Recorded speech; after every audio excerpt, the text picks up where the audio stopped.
আমাদের কলেজের ফারহান ফাজকে পুলিশ গুলি করে হত্যা করেছে, এর প্রতিবাদে এসেছি আমরা ঢাকা রেসিডেন্সিয়াল মডেল কলেজ।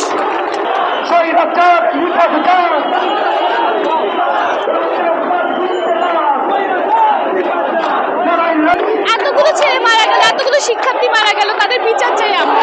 আসলে এই মুহূর্তে আমরা কার কাছে বিচার চাচ্ছি? আমরা এটা কি বলবো ভাই, প্রধানমন্ত্রী শেখ হাসিনা নিজেই তো আসলে ওবায়দুল কাদের নিজেই তো আসলে আমাদের সাধারণ শিক্ষার্থীদের উপর গুলি চালানোর নির্দেশ দিয়েছিলেন। এখন আমরা এই সরকার চাই না, মূল কথা আমরা এই সরকার চাই না, এই বিচার আমরা। আপনাদের নিউজ যদি তারা পাবলিশ না করে, আপনারা ইন্টারন্যাশনাল অ্যাপ্রোচ করেন, অনেক জায়গা আছে, আওয়াজ উঠানোর অনেক জায়গা আছে।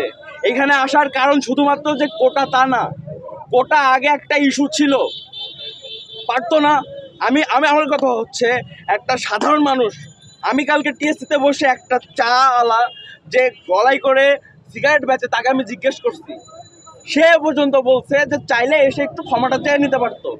গোটা আন্দোলন যখন শুরু করছে তখন পারতো না, এসে একটু বসে আছে, ঠিক আছে আমারই তো, এদের ভোটে আমি আসি, 16 বছর ধরে আসি, আমি চাইলেই তো পারি যে না এরা যা চাচ্ছে এদেরটা আমি একটু ভাবি, কিছুটা কনসিডার করি, তাইলে তো এতগুলা গুলাগুলি হতো না।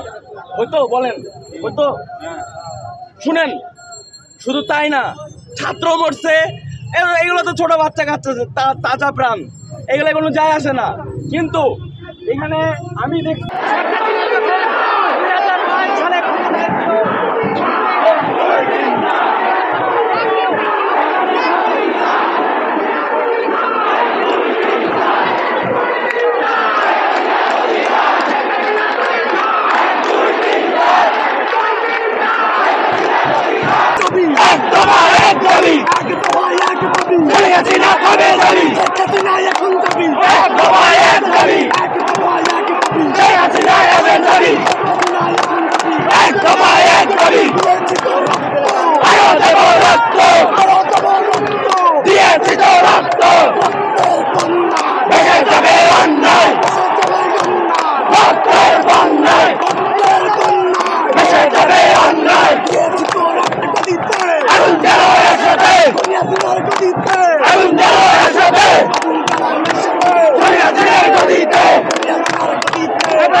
এখান থেকে পুলিশে